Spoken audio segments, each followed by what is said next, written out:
If we care about the truth, we have to be honest about the challenges that the scientific and academic community faces.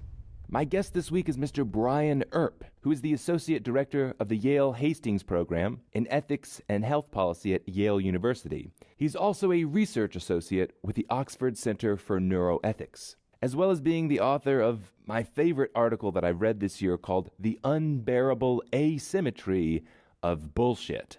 I'll make sure to have a link to that in the show notes page this week, steve-patterson.com/64. Well, when I was a kid, I grew up thinking that scientists were these white lab coat wearing truth discoverers or something like that, and they were like demigods who just figured out what was right and were immune from the kinds of human foibles that we're all prone to. And then when I started training as a scientist, and particularly when I started studying the history and philosophy of science and the sociology of science, it became obvious that scientists are whatever else they are, human beings with psychological biases and career interests and things like that. Now, as I say in the article, most scientists that I know personally, and certainly the ones that I trust and work with, are hell-bent on getting things right. Nobody's trying to,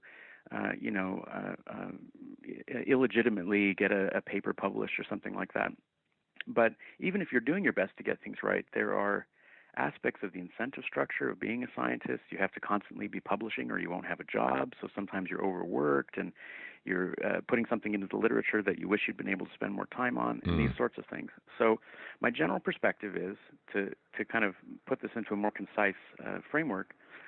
Scientists are humans. Scientists make mistakes. The current incentive structure of professional science, I think, is extremely problematic. And what this means is that although the scientific method, at least in an idealized form, is the best way of making sure that we don't fool ourselves, which I think is Richard Feynman's famous statement. It's easy to fool yourself, and scientists try really hard not to fool themselves. They want to really believe things that they only have good reason to believe.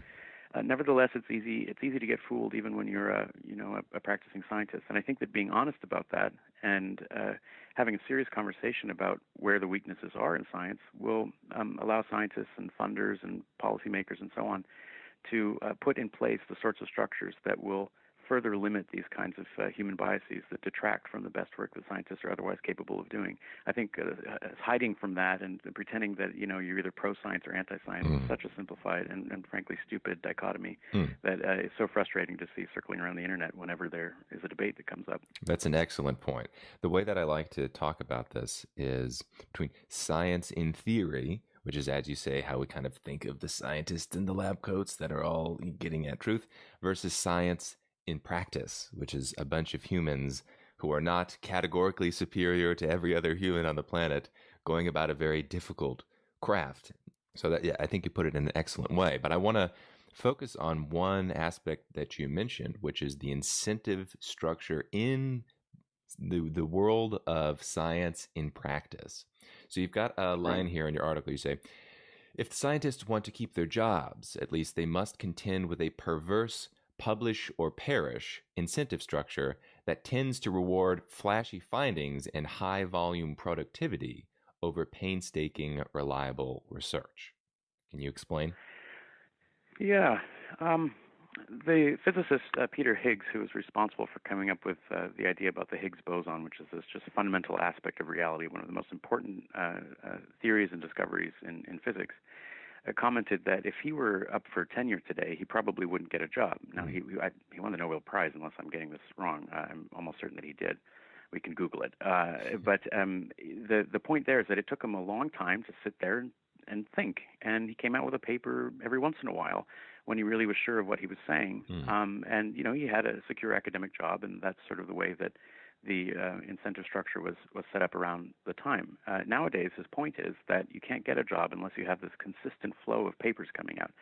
Now, there's different reasons for why that's come about. Some people tie it to what they call the corporatization of universities. Universities are basically turning themselves into businesses with paying customers, which are their students. And in order for people to run their labs, they have to get funding. Funders want to see that you're being productive. You're not just going to waste their money, so you don't want to be just sitting around in the lab.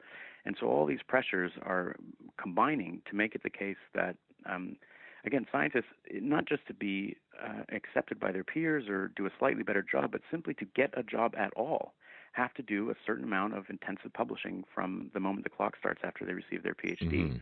And so I don't fault scientists for this. Again, I think some people think, well, it's really up to the scientists to make sure that they're keeping their integrity up to the top level it could possibly be, and they shouldn't be publishing so much stuff if they're not able to do a good job with each paper. But that's not really the choice they face. It's not doing a little bit less publishing and slightly better work or something like that. It's that if you don't keep up with the rat race, you won't work in science at all. You're going to have to get a different job altogether. So I think these pressures really need to be dealt with, and look at the systemic contextual issues that are driving scientists into this frenzy of mass-produced work, and sometimes that leads to shortcuts. Sometimes that leads to collaborating on a paper where you're not sure where the data came from, but you know that your colleague did it, and these kinds of little things that wouldn't happen if there was more breathing room, more time, and less pressure.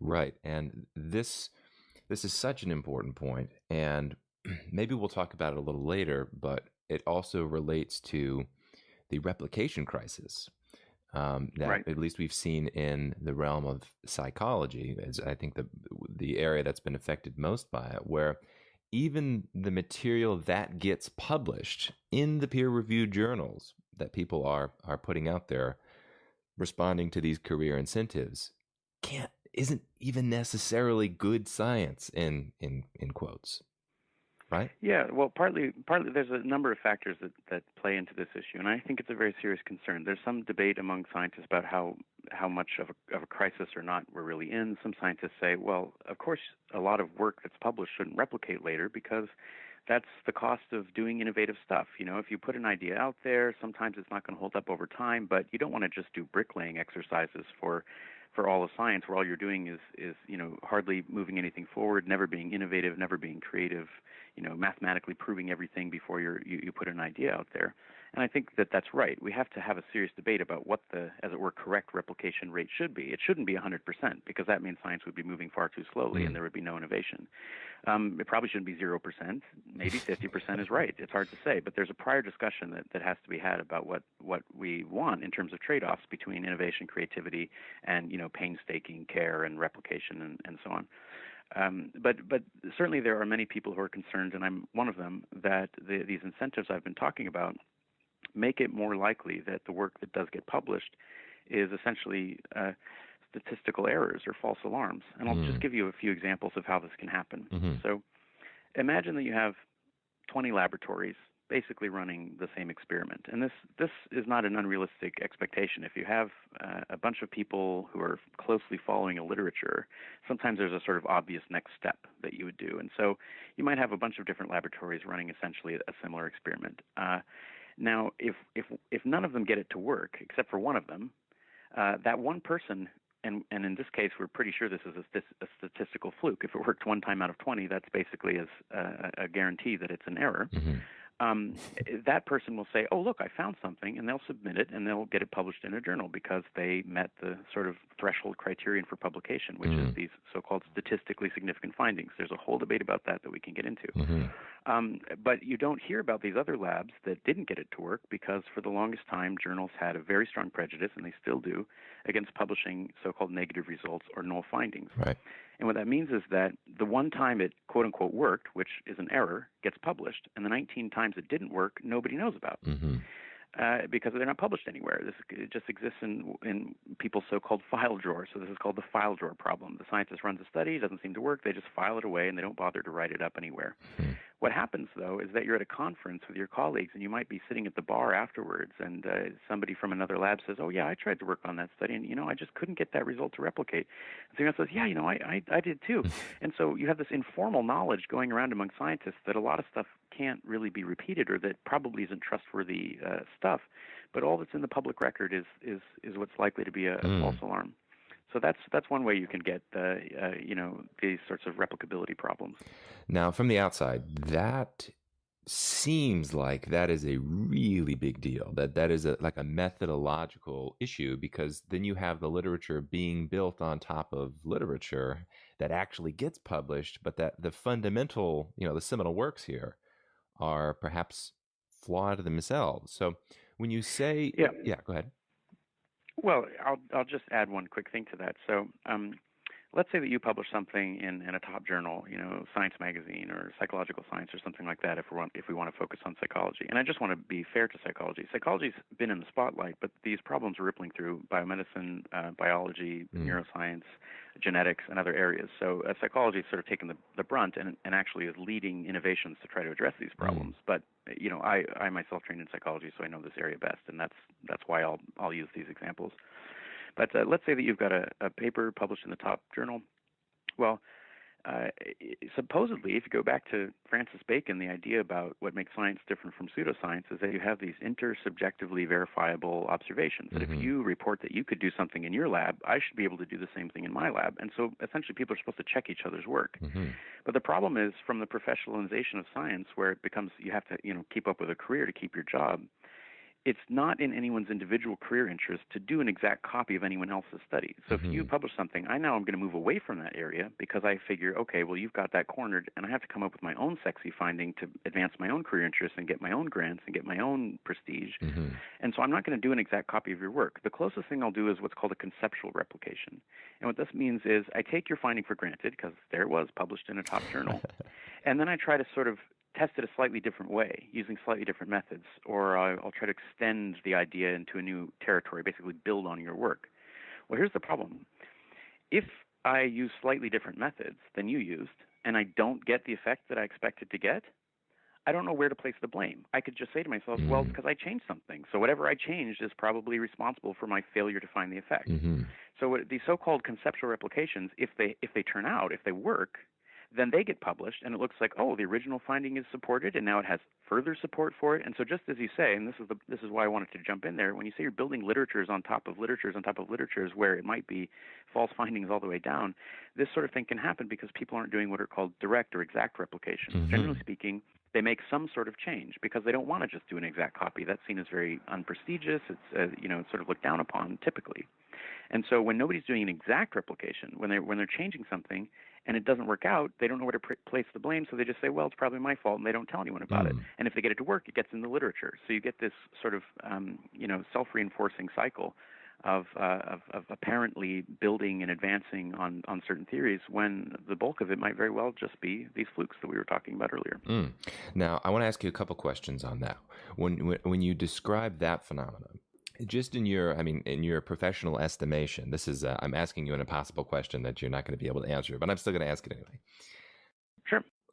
Do you have any inclination for what the absolute amount is of this kind of, let's say, foundationally flawed literature, at least in psychology, because that's your area of expertise? Is this something that we're talking about is, okay, we need to bring it up because it's 10% around the edges, or is this something that you think is deeply throughout the literature?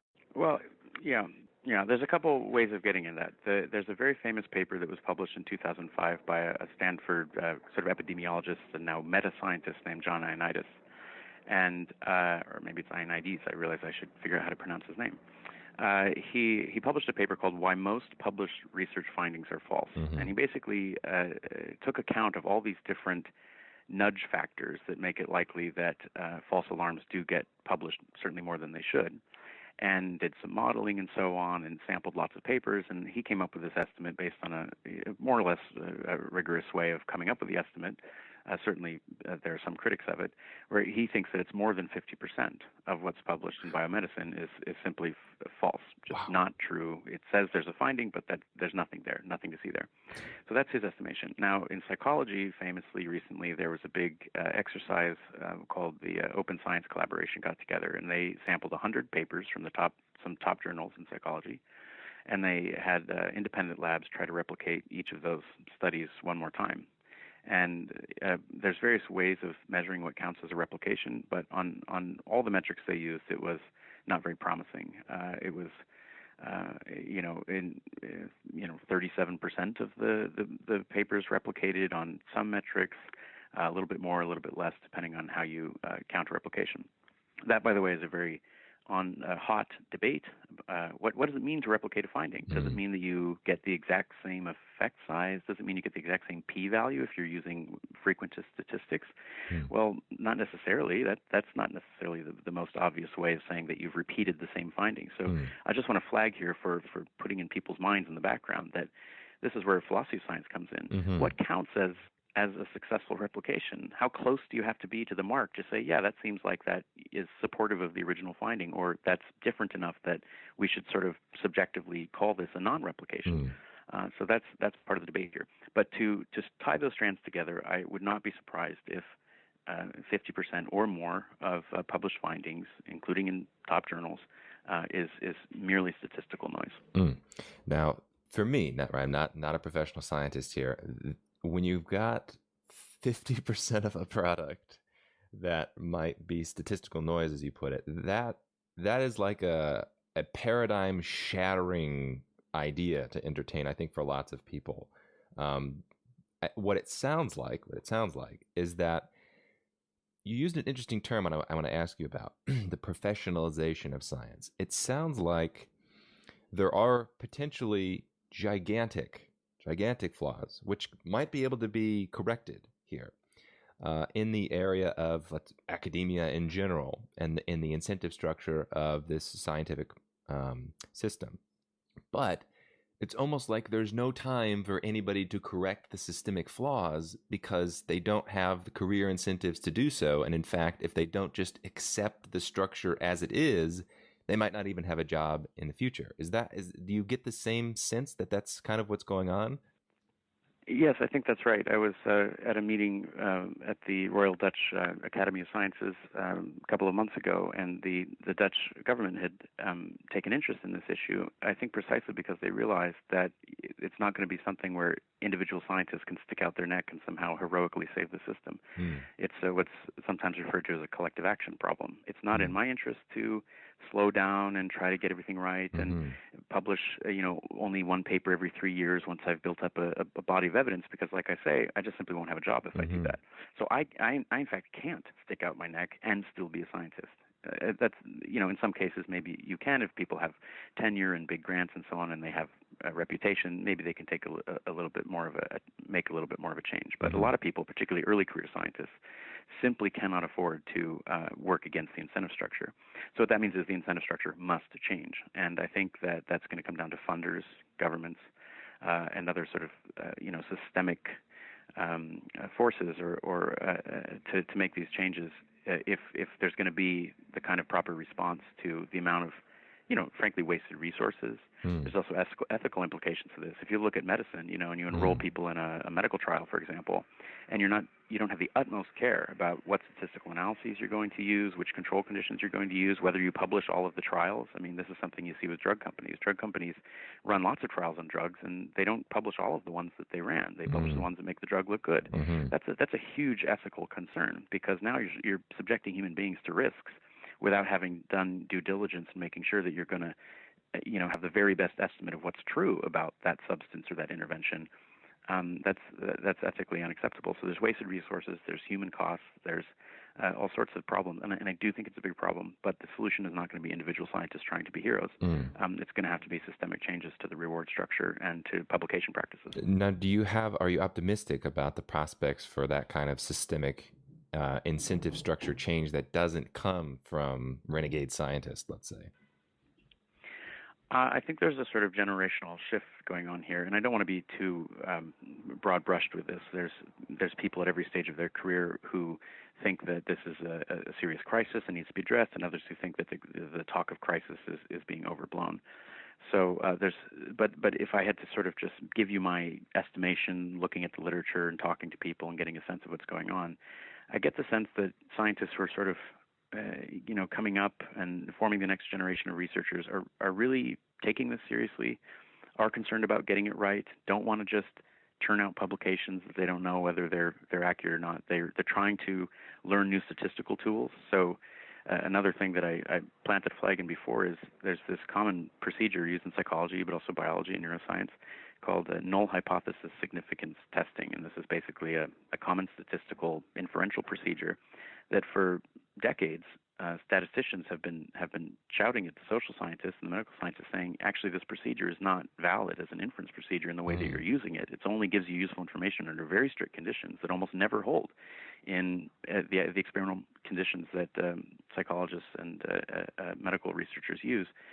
And so, but that's the thing that journals got used to accepting as the valid form of statistics. And so you get this sort of institutional inertia where you use these basically statistical rituals to get p-values less than 0.05. And then if it's less than 0.05, you say, well, we've got a publication. So there's a growing movement now of people who say, listen, we can't keep using these statistics in this mechanical way. We need to actually have serious, proper training in statistics and look at Bayesian methods and other forms of doing statistics, and have statistical controls on institutional review boards and embedded in every lab and in every department, so you don't have people who aren't truly experts in statistics just cranking out these studies. I see a groundswell support for these kinds of changes that seems to be coming up from roughly speaking, younger scientists. So I am optimistic that there's a possibility for change, and I think that funders and governments are getting on board. I do want to raise a risk here, of course. I saw an article recently pointing out that folks on the right-hand side of the political spectrum who are skeptical, let's say, or doubtful about, say, climate science or vaccinations, these kinds of things, will find an easy opportunity to kind of seize on this what to me is a very healthy and important discussion happening within science, and with the media attention it's happening in the public domain as well, that science is not just this record of facts that get published. A paper isn't just a thing that's now true. It's more of a progress report. It says this is what we think is probably true now, or this is a finding, but it has limitations, and we're going to have to wait to see if it replicates.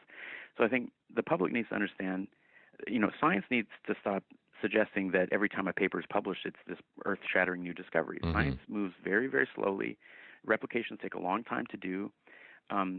Science clearly in some instances works. We really did send a rocket to the moon. There really are diseases that have been eradicated. So it's not that science is just alchemy or something like that. There's good science out there, but it takes a long time to get the kind of confidence that you need. There are better and worse scientists. There are scientists who are more and less careful. And so, what the public shouldn't do is just say, well, given that there are these various flaws in science, that it's not a perfect enterprise, my opinion is just as good as any scientist. That's not really the way to go in this either. That's why I try to chart a middle course. I say science really is the best way of answering these questions. It's certainly better than the opinion on the street. That's not a reliable way of getting at complicated truths about what's going on with, say, the atmosphere. That doesn't mean that the science about the climate is infallible, or that every study that's been published is gospel truth. But that is the best way we have of actually answering these very difficult questions. And so we have to both allow for flaws and faults in science, that it's an imperfect enterprise that's doing its best to get an accurate picture of the world. But then we also need to, on the other hand, not therefore throw out the baby with the bathwater and say, well, I guess we just don't know anything, and whatever my untutored opinion is on any subject is as good as any experts. That's totally misguided as well. And one factor in this is I wonder what role the media in particular and journalists play in the, let's say, overhyping perhaps, or premature hyping of scientific findings. So one of the questions I wanted to ask you was, do you think the current, I'm comfortable calling it a crisis, foundational epistemological crisis in science, do you think this is a new occurrence based on the relatively modern system of academia, maybe in the past 100 years or even 60 years? Because another variable in this is, like I said, media journalistic coverage of the latest study that came out that now gets overblown, and that particular, scientist probably has a lot more prestige and maybe a lot more funding if they publish something in a prestigious journal, and it catches news headlines which seem to greatly distort and misunderstand various facts that are presented in scientific literature. Do you think this is relatively new? So I raised this point in some lectures I give, which is that if you look at the historical record, crises of one sort or another have been declared pretty regularly since the founding of psychology. And in other disciplines, if you go back even further before psychology was sort of recognizable as a discipline in its own right, you have enormous debates about whether this finding or that finding is reliable, or this theory or that theory. I mean, just think of the amount of time Darwin spent working on the theory of evolution and wasn't willing to publish his results until Wallace came out and said, I found something similar. So these kinds of crises and debates and politicization of science has been going on forever. In fact, in the 1970s, if you look at the titles of journal articles in psychology, the leading journals, they had titles like "The Crisis of Confidence in Social Psychology." Now, why did nobody hear about that? I think it's because there wasn't the internet around, and there weren't blogs, and there wasn't a 24-hour news cycle where people were trying to take every bit of thing that looks like news and then turn it into a public discussion. So what's happened now is the same sort of problems that certain critics within psychology had been raising for decades have just become much more public and embarrassing. So if you go back and look at the work of psychologist Jacob Cohen from the 60s, he has papers pointing out, I think it's his paper, it might be someone else's, but he says God loves the .06 just as much as the .05, making the point that this obsessive concern with this essentially arbitrary cutoff point, it could have been something different, it just became ossified as the convention in the field, that basically people stopped thinking in sophisticated ways statistically, and they started thinking in routinized, ritualized ways. And these critiques had been raised for a long time. Anthony Greenwald, a famous psychologist, wrote a paper in the early 70s called Unintended Consequences of Prejudice Against the Null. Basically, he was talking about the file drawer problem or publication bias, where journals weren't accepting negative findings and saying this is really bad. We have a very skewed literature, and even our meta-analyses aren't going to be reliable because we're only doing a meta-analysis of what was published, but what was published is not representative of what was conducted.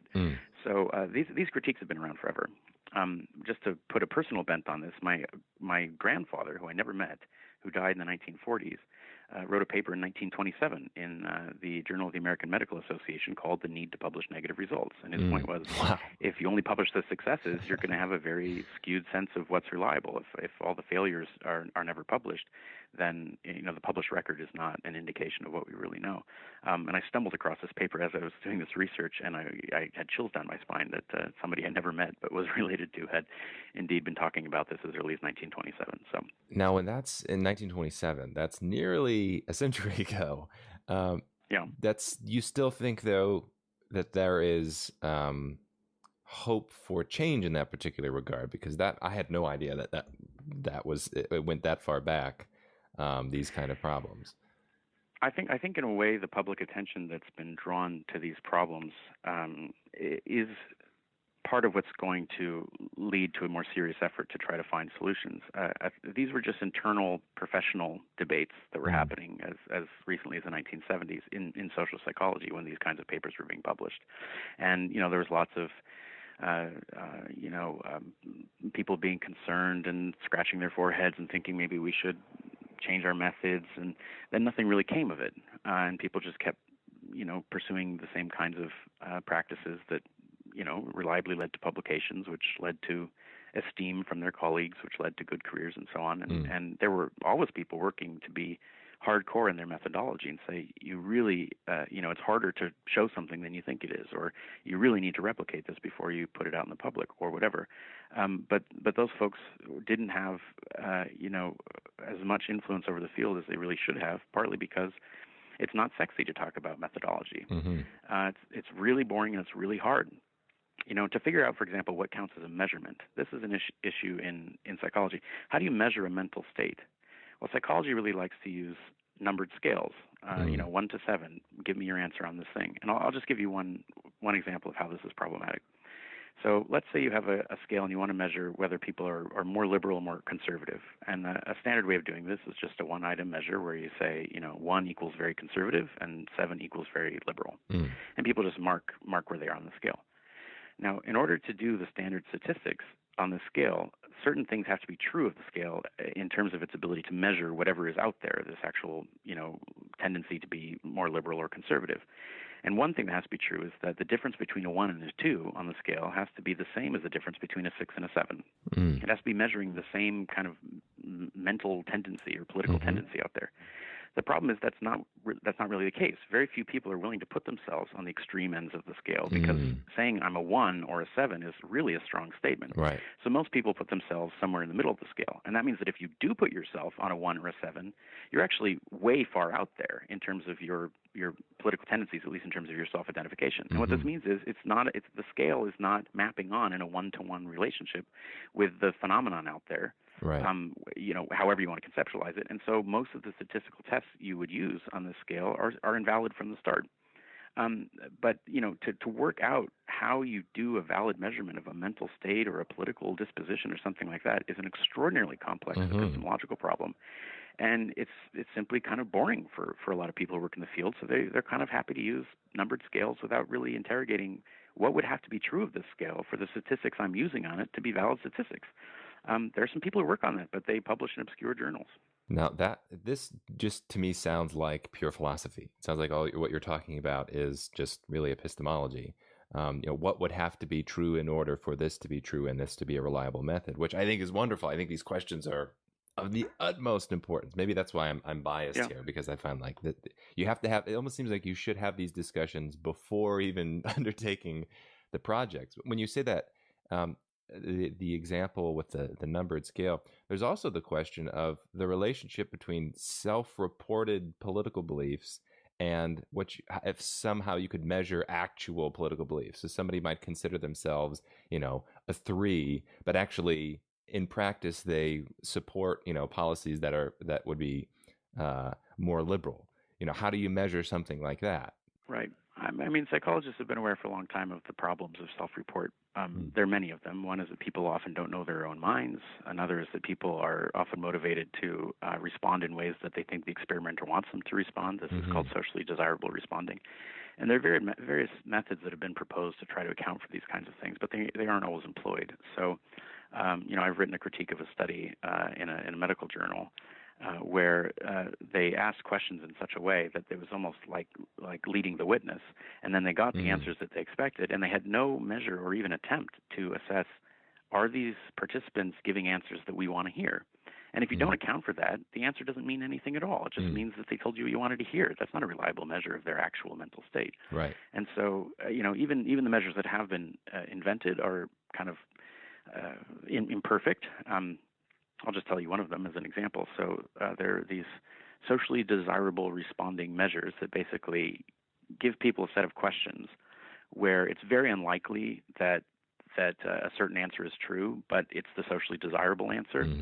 And so if a person consistently gives the socially desirable answer that just has a very low base rate possibility that that's the case. Either they're an extraordinary person in this regard, and you just have a sample full of extraordinary people, which is unlikely, or people are showing a tendency to respond in the way that they think you want them to. Right. And when that's true, you can identify those people who have that tendency, and you can compensate for their effect on whatever it is that you're investigating. So these are the sorts of tools that have been developed, and when they are employed, I think that's very good. But certainly psychologists are aware of self-report problems, but they're hard to get around.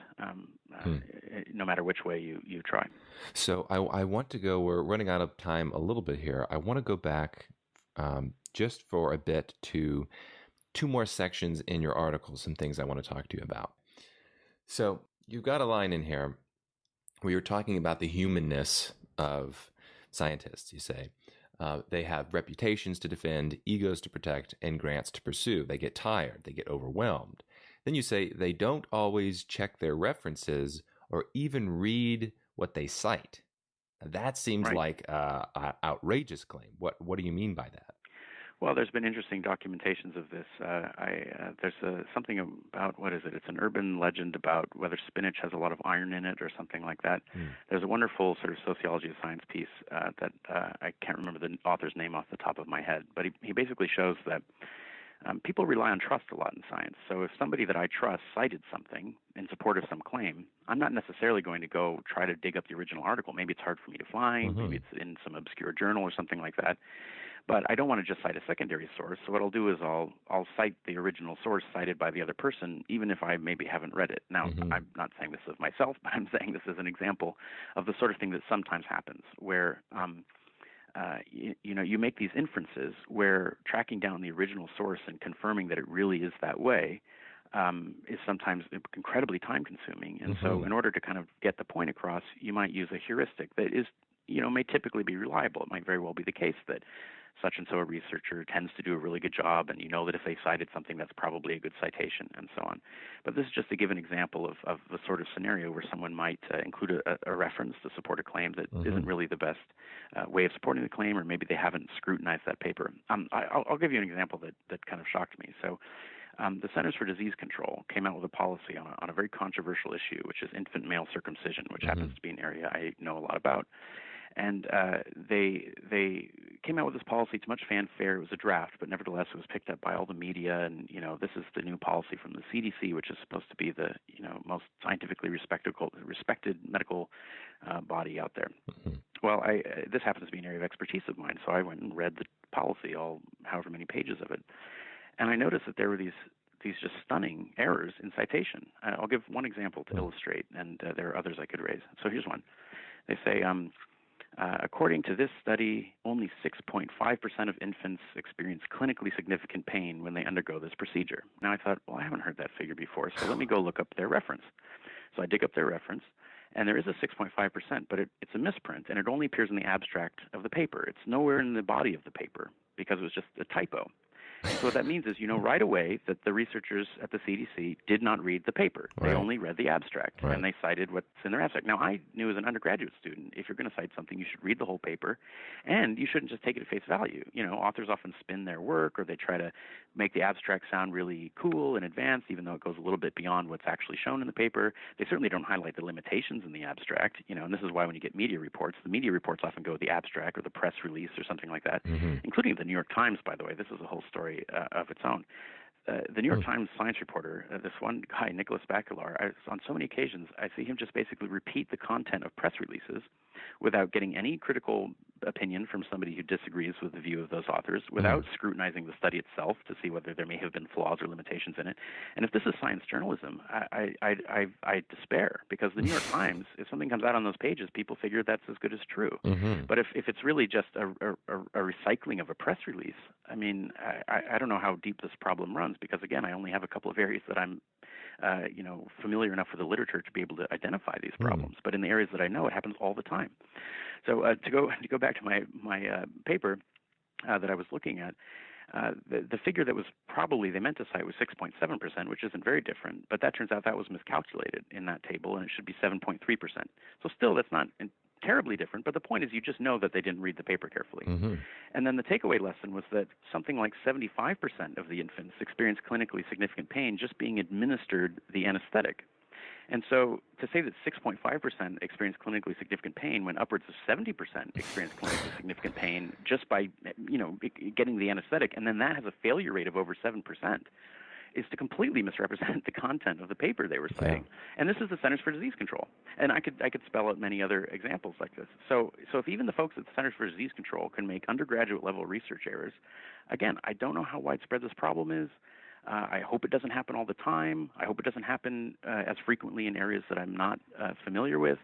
But I honestly don't know. And I've seen this sort of thing play out with, supposedly respectable policies from mainstream institutions and the World Health Organization. I've scrutinized some of their policies and seen similar basic level errors. And it was very disheartening and disturbing when I noticed that this was taking place.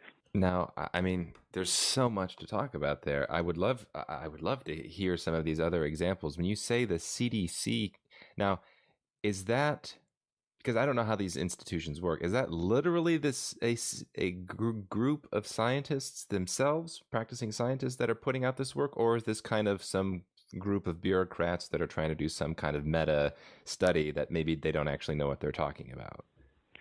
Right. So at the CDC, it's the authors of that particular report were anonymous, which is interesting. Now, I expect that at the CDC, it's mostly scientists doing these so-called technical reports. Now, maybe they have orders from bureaucrats who sort of have a certain outcome they expect or something like that. But often what happens is, so this particular literature I'm talking about, the literature on circumcision, is very polarized and politicized. Mm-hmm. There are people who have very strong feelings on either way, and some of the scientists who are contributing to the literature themselves have very strong feelings or biases one way or the other. And so unless you're an expert in this specific literature, it's not enough to be an epidemiologist. It's not enough to be a pediatrician or a urologist, generally speaking. You have to actually be an expert in this specific literature, because otherwise you can't account for the political games that are being played between different scientists, citing their friends' articles and citing their own articles in a way that's not really representative of what other people would say. These kinds of things happen when you have a politicized literature. This is one area, but there are many examples of this, Mm-hmm. where scientists sometimes polarize over whether they think a treatment works or doesn't work or whatever it is. So in this case, my sort of charitable assumption is that they had a group of scientists who are generally knowledgeable about the sorts of things that are typically relevant to these kinds of policies, but who weren't experts in the specific literature. And they clearly couldn't have been, because, for example, they prominently cited the work of an Australian researcher that nobody in this area takes seriously for a core claim. And you could only do that if you don't know the literature, because if you do, you would never cite this guy's work, certainly not in a government policy. So that's my guess about what was happening there. In the case of the World Health Organization, I've looked at a policy of theirs. I think in that case it depends.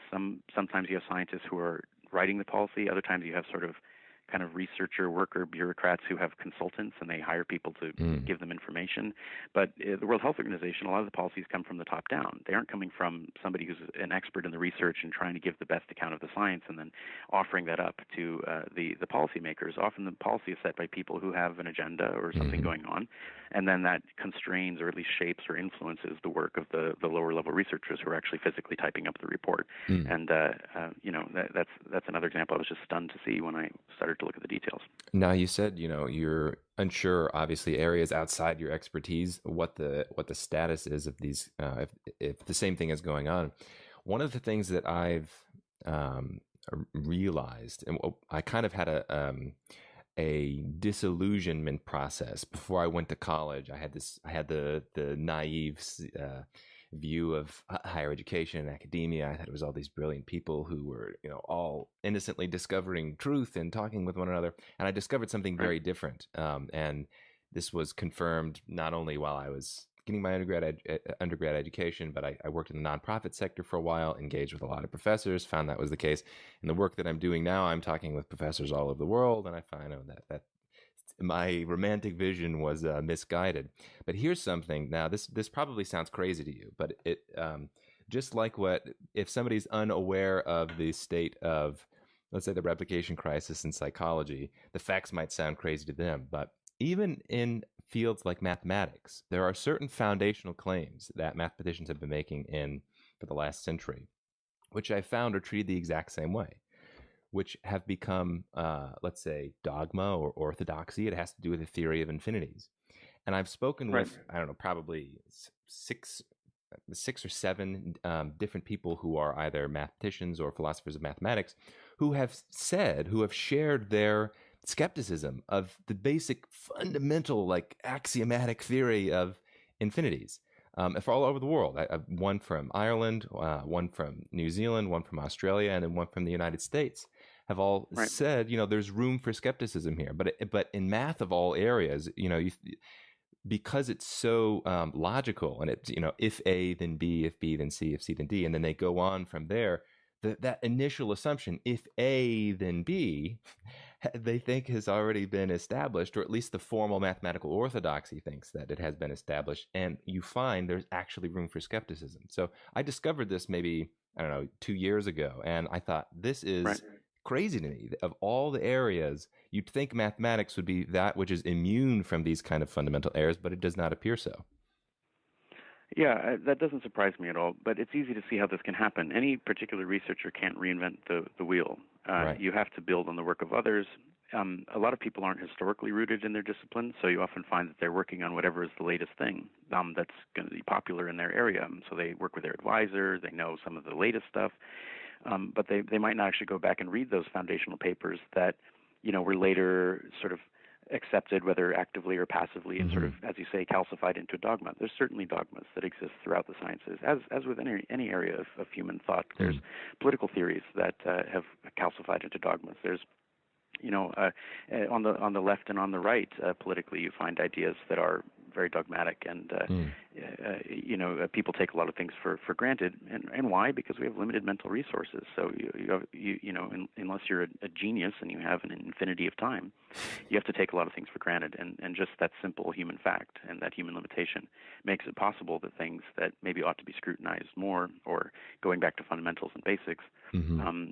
sometimes persist in the literature for decades, and only get rooted out under very unusual circumstances. Hmm. And I think this is one of the areas where, as you mentioned, the existence of the internet. I think in many ways, the way that at least I would put it, is it perpetuate. As I love the internet, I wouldn't have a job if it weren't for the internet. I totally love the Right. idea of the radical dissemination of information, but it does allow for, let's say, the perpetuation of some very dogmatic thinking, dogmatic ideas, the surface level research that one can just skim abstracts, and not have a clue what you're talking about, especially if you're working outside the field.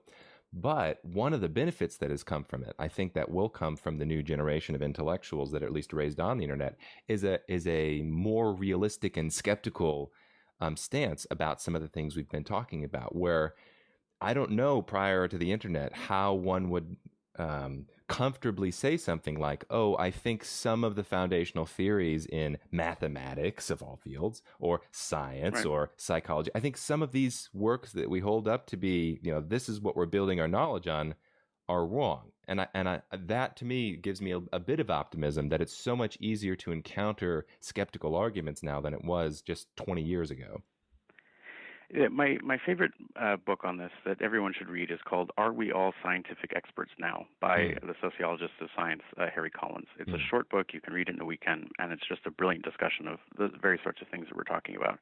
But he talks about different levels of and kinds of expertise, and it certainly is possible that you can have people who weren't, in a sense, formally trained in the methods of a particular discipline, who may, through their own extraordinary efforts, gain a certain level of interactional expertise, mm, and have some familiarity with the sorts of claims and theories, and be able to make a skeptical argument. I think sometimes this idea that unless you're a scientist, all your possible logical inferences are somehow inferior. mm, Scientists are better in that they've trained for years and years to acquire certain specific skills. That's the sense in which they have a sort of epistemic authority with respect to certain claims. But mm, scientists aren't necessarily better reasoners, for mm, example. Scientists aren't necessarily better moral philosophers or policy experts. And so sometimes you'll have scientists making these very bold claims about, the policy that they think obviously follows out of their scientific findings, mm, or how you should behave, or how you should accept this finding in your own life. mm, Well, they're not experts in value claims. They're not experts in seeing entailments of ideas. I mean, they're probably better than the average person. So if you're a well-educated person who isn't an expert in a certain field, the thought that somehow you should bow before the statements of any scientist in an area that you're skeptical about, I don't think that's right. On the mm, other hand, scientists do train for a lot of years to get highly difficult and counterintuitive sets of skills that allow them to, have a genuine authority when it comes to certain types of claims. So, mm, unfortunately, there's no easy answer here. This is why I loathe the "you're either pro-science or anti-science" discourse right. that comes out in the popular media, where if you're on the left, you're like, "Oh, I'm pro-science," and then you say, "So really, what can you explain this theory?" And very often it's like, "Well, no, I don't actually understand how it works. I just know that I'm supposed to be pro-science because Right. I'm part of this, political group," or "You're anti-science because you don't support this particular view."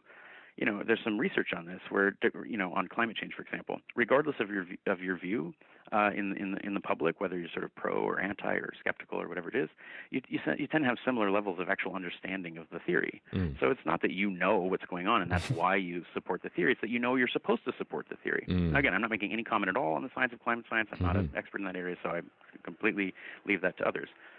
But again, this idea that you can just cast aspersions on people as being in one camp or the other is not the way it goes. yes. Just give one example here. During the AIDS crisis in the 80s, there were the doctors wanted to do randomized control trials so they could test the efficacy of different drugs. And a lot of gay men who were dying said, "Listen, I don't want to be in the placebo arm of this trial. I just want the drug if you have a theoretical reason for thinking it Mm, would work prior to actually getting the right kind of evidence." And at that time, there was a lot more medical authoritarianism where the doctor said, we know best, and you're Mm. out there, and we're going to do our science, and you're going to give us our data. Mm. And a lot of these men were so concerned about their mortality that they essentially became experts in the literature. A lot of them Wow. learned as much as they possibly could, came to understand the theories, read the articles as they came out, pointed out flaws in some of the science, and so on. Really? So it's certainly possible that lay people who are sufficiently motivated and care about the topic can, in some cases, acquire a certain type of skepticism that's justified and that indeed should be taken account of by the people in the white lab coats.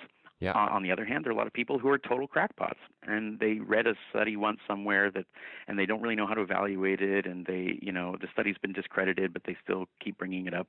That is just a vast and serious problem as well. And again, the only thing there, as I can tell, is to help people be better reasoners and to know when and under what conditions it's appropriate to be skeptical, when and under what conditions it's appropriate to rely on the authority of someone else.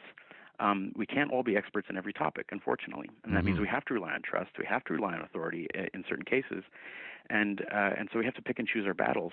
But we should be cautious about asserting that we know something because we read an article online once, or we fancy ourselves to be skeptics. That's not the way to go either, and you have to skate between these extremes. Yeah, you put it wonderfully, and I can certainly personally attest to the fact, given that in my own project, I'm playing this line between talking with a bunch of people inside the system, criticizing lots of parts of the system from outside the system, and as a result of that, I found I get a lot of let's just say a lot of communication and emails from people that are legitimate crackpots, and it's true. Yeah, It's out there. totally. There's a lot of there's plenty of justified room for skepticism, especially as if you dive into some area that you're interested in. Most likely you'll find there's a lot more room for skepticism than you thought when you weren't aware of the area. But sure enough, there are the majority of people that I have been contacted by, I would say, who are interested maybe in my skeptical positions, on mathematics, are legitimately crackpots. So there is a reason perhaps for the stigma, even though I think it turns into factions, right? You have the people inside the system who are the brilliant scientists. You have the crackpots outside the system, as if those are the only two options. Yeah, I think that's right. I mean, we haven't emphasized this part of the conversation as much because part of my role in the scientific community here is that I've been talking a lot about the problems and the flaws, and I've been emphasizing those things because I think that they're not talked about enough.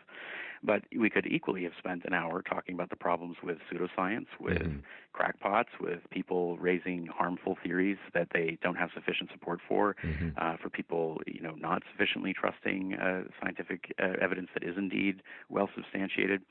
So that's the other side of this coin, of course. It's just that, like you've just said, people use these proxies. If somebody has a lot of letters after their name, people get excited about that, and they say, well, that person must be properly accredited and know what they're talking about. Right. And for the most part, that is a reliable proxy. If you have spent years educating yourself at the top universities, it's very likely that you know more about what you're talking about, if it's within your area of expertise, than other people. That's generally a reliable proxy. But of course, sometimes people have letters after their names and they get things wrong, and we have to be open to that possibility. Similarly, generally speaking, if you're just kind of fishing around the internet and trying to come up with some theory, confirmation bias is a huge force in our lives. It's easy to click around on the internet, and if I'm sort of inclined toward conspiracy theories or something like this, and I say, well, the man is out to get me, and I can't trust authorities, you can find illegitimate support for that view with a few clicks on the internet very easily, and that shouldn't be given any credence at all. So we all should be trying to counteract our own biases. We all should be trying to adopt a skeptical stance, not just toward the man or those skeptics over there, but toward our own ideas. We should be skeptical of our own skepticism. If we find that we're just throwing stones at everybody else's theory, but we're not constructively offering our own point of view, or if we're not charitably construing what the other person's trying to get at, and we're just trying to tear them down, that's misguided as well. And so, like I say, there's no shortcut or easy heuristic here. People have to try to keep their biases in check. They have to learn about what sorts of biases we all have and figure out strategies. There are various rationalist movements and things that go around, meetup groups where people try to identify biases and counteract them and so on. But we should be aware when we're using a proxy for something. When we're using a degree as a proxy for truth, We just have to recognize it's a proxy. It's maybe a good heuristic, but it's not infallible. Similarly, Mm-hmm. somebody who's not educated in a proper way, that doesn't mean they're wrong, but they're more likely to be wrong than Mm-hmm. someone who spent 10 years, acquiring the proper tools to know how to evaluate the literature. Mm-hmm. And so we have to treat it for what it is, which is a heuristic that often fails. I mean, that very well put. So the last question I want to ask you is about peer review. This is one of Right. those buzzwords that gets thrown around in the media all the time, that Right. scientists throw it around all the time. And it's supposed to immediately give this feeling of, legitimacy, professionalism, truth, when you drop the words peer review. So we have peer review in theory.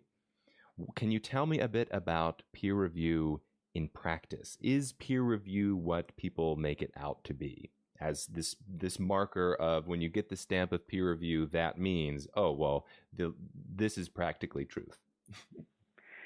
Right. Okay. This is a complicated subject, and I'll try to touch on a few main points. Peer review. This is sort of like the quote about Winston Churchill earlier. It certainly is better to have your manuscript rigorously reviewed by a genuine peer. Mm-hmm. And particularly if you're talking about a top journal, typically those editors are very good about trying to select people who will give a very serious scrutiny of your paper before it's published. That doesn't guarantee that what you've published is reliable, but when peer review is working properly, it is indeed a very important quality control mechanism. Mm-hmm. The problem is the difference between theory and practice. In some cases, peer review works and it helps and it filters out some of the bad stuff. But there's a couple issues here. One, there's a proliferation of these open access journals that are so-called predatory journals. There are some quality open access journals, and there are some that are set up in remote areas of China with addresses and vague places and made up editorial boards that will print anything that they get, and they'll just take authors' fees. And so those are not adequately peer reviewed anyway. That's just basically academic fraud. So that's a problem. You might have a paper that looks like it's in a real journal, but it's just nonsense that somebody published in one of these predatory journals. Mm-hmm. And then there's this gray area in the middle, which is that peer review in practice has lots of problems. I'll just name a few of them. Richard Smith, who used to be the editor of the British Medical Journal, the BMJ, a very influential journal, was very concerned to figure out how reliable peer review was. I mean, the thing about science that's fun is you can apply science to the process of science. Mm-hmm. You can say, well, let's do a study on the efficacy of peer review. And so one way of doing this, quite simply, is to take a manuscript, embed lots of errors in it, and send it out to the sorts of peer reviewers who would typically handle it and see how many of them notice the errors. And Brilliant. Very often you find that they don't. The rate of error catching is disturbingly low. Here's another issue about peer review. I've been an associate editor for different journals, or a guest editor, and so I've had the position of receiving a manuscript, and then I'm the one who decides who do I send this out to. I've got to find the peer reviewers. So I have a kind of inside look at what this is like. Well, when I read the paper, particularly if it's in a contentious area, I'm going to form a judgment about it right away. And it's not that I have some sort of dispassionate algorithm that I go use to help me select the most qualified reviewers who don't have a stake in the game or something like that. I make a judgment. If I think that the paper really shouldn't be published, whether I'm doing this consciously or unconsciously, I'm more likely to pick a peer reviewer that I have a good hunch is going to sink the paper because I kind of know what they would argue about this case. Or I kind of know that they would say that these methods aren't sufficient to prove the point. Whereas if I like the paper and I think it's something that should be published, again, there's not some magical objective formula that takes place here, but I'm going to send it to somebody who I think will give the paper its best shot. So this is just an example of the decision-making that goes on in associate editors' minds. Now, again, associate editors at good journals that have good reputations for good reason really try to do their best to get, maybe one review from somebody who's likely to be sympathetic to the article, another one from somebody who's likely to be critical. Then they try to synthesize between these different things and really come up with a well-informed judgment about whether they should or shouldn't publish the paper. So that's the ideal scenario, and that does happen. And again, part of what the trick is going to be going forward is helping people identify which journals are indeed using good practices, which journals are having a rigorous peer review process that really is a good quality control mechanism. So I don't want to suggest that it doesn't exist, but I do want to suggest that there's a lot of room for politicking in peer review, where, especially when you're in a politicized area, if the associate editor of the journal has a certain attitude, they know who they can call up for a peer review. It's not done in any sort of purely dispassionate way. I don't even know how it would be done in such a way. So just because something's got a stamp of peer review, that again it's a piece of information. If a paper is peer reviewed at a really good journal, and that journal has a good track record of publishing stuff that sort of bears out over time, then I maybe give a little more credence to the fact that it was peer reviewed at that journal. But I shouldn't just take the mere fact of something being peer reviewed as evidence that it's therefore true or that it's passed some really strict test of reliability, because extremely often that is not the case, and something can be peer reviewed, and basic errors will slip through. For example, peer reviewers don't check the statistics of authors, so they just don't have the time, and they also don't read every reference included in the reference section. Right? How could because peer reviewers aren't paid to do this. It's all done as a favor to the sort of academic community. And so if somebody sends a peer reviewer a manuscript and it's 50 pages long and there's 100 references, they're just trusting the author to have cited references that are the appropriate citations that sufficiently support the claim. Now, if you're a specific expert in a specific area, you'll be able to identify whether the references are the right references or not. But very often peer reviewers are sort of a little bit more generally knowledgeable about the field, but they may not know the specific issue, and they're sort of giving it a quality check to the best of their ability, but they might miss these sorts of things, particularly if somebody has an agenda and they're submitting papers and using citations improperly. Which does occur. Similarly, in almost no cases do they rerun the statistics. So they just take the statistics at face value. They hope that the researchers have done due diligence, and what they're looking for is sort of obvious signs of design flaws or something like that. And they may very well catch them, and in many cases, properly motivated peer reviewers do a very good job of saying this paper just shouldn't be published. It's not rigorous. The paper might then go on to be published in a so-called lower-ranked journal. So just because it's rejected at a top journal doesn't mean it's not going to be published elsewhere, very often with the very same flaws. So, and that would count as a quote-unquote peer-reviewed paper, even though the first person who maybe was the real expert said it shouldn't be published. So that happens all the time. If I put in all the effort to put a manuscript together just because it got rejected at the top journal doesn't mean I'm not going to file it away. I'm going to keep going down the totem pole until I find a journal that accepts it. Now, hopefully I've taken the criticism and tried to improve it and so on. But many authors don't do that. They just go down the line and wait till somebody accepts it, flaws and all. And that happens, again, all the time. Now, do you think there should be something like getting compensated for professional peer review? Do you think that would correct some of the problems? Peer review has to be revolutionized. Peer review is on balance, an extremely unreliable quality control mechanism right now. Again, with lots of exceptions and some people doing good work, but on the whole, peer review, first of all, it's very slow. So if I have a paper and I'm an expert in the area, I've actually done good work, and I'm pretty sure I've done good work, and then I submit it to the journal and it gets held up for 6 months, when really people should be able to see that and use that. So authors are now doing things where they'll put what are called preprints of their papers on certain repositories. So while it's being reviewed, they have a draft of it that's available. So it's not reviewed yet, but other people in the community can just decide whether it's useful. They don't need to have those 2 reviewers that some associate editor happened to find were available that week to do the review. And then maybe they're on vacation, so they give it to the graduate student to do or something, which again happens regularly. So, the fact that the 2 people that you manage to get to do the paper are somehow the be-all and end-all arbiters of whether it's a good paper, that's crazy. If you put it in an online venue, you can let the community decide. They can read the paper and see if there are any flaws. If you had 150 eyes on your paper rather than 2 eyes, that's going to be much more likely to give you valuable feedback, and people are going to be able to say, listen, why did you run that test instead of that test? Or show me your open data so that I can rerun these statistics. Or, here's a way you could improve your argument in this passage. So something more like crowdsourced peer review among, experts who cross a certain threshold of qualification to be able to comment on a paper or something like that is where the future is going to be. Because the idea that 2 people should be the deciders in chief of every paper that comes out just creates a huge bottleneck and completely slows science down, sometimes years. And I think that's also completely unacceptable. That's excellent. I love that idea. I think that's a beautiful blending of the internet, the pros of the internet, with the new intellectual system that I hope emerges taking advantage of these technologies, because you've brought up excellent points. I mean, bottom line is skepticism is justified. The world of ideas is really hard to navigate. Humans, scientists are all humans. The professionals are all humans. Yeah, and again, we have to look around at the success stories of science too. We focused completely on the flaws and so on in this conversation, which again I think is an important conversation to have. But if you look around the world around us and you look at the feats of engineering and you look at the discoveries that have been made and the diseases that have been eradicated, no one could deny that the scientific method, when properly applied and over given enough time and weeding out the errors and so on, has completely transformed human existence. Sometimes in dangerous ways with the inventions of bombs and things like that, but other times in very beneficial ways. And so, science works a lot. but sometimes it stumbles, and we need to be honest about the ways it stumbles so that we can fix those problems rather than sweep them under the rug. That's an excellent note to end on. Thank you so much for this conversation. This has really been fantastic. Yeah, thanks for your time. This was a lot of fun for me as well. All right, that was my interview with Mr. Brian Earp. I hope you guys enjoyed it even a tenth as much as I enjoyed it.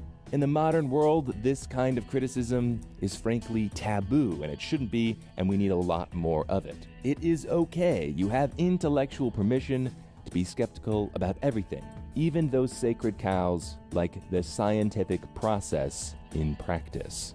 Like I said at the beginning of the show, if you valued this episode and you want to hear more interviews like it, head over to patreon.com/Steve Patterson and make sure to tune in next week, as I'll be interviewing a very special guest, J.P. Sears. He's the man who's become famous for his ultra-spiritual videos, where he kind of satirizes the New Age movement. Well, it turns out he's not just a satirist. He's also a serious life coach who actually believes many of the things that he criticizes. He's actually a really interesting guy, so I'm sure you guys are going to love that interview. All right, that's all for me today.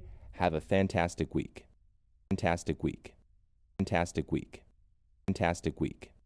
Fantastic week.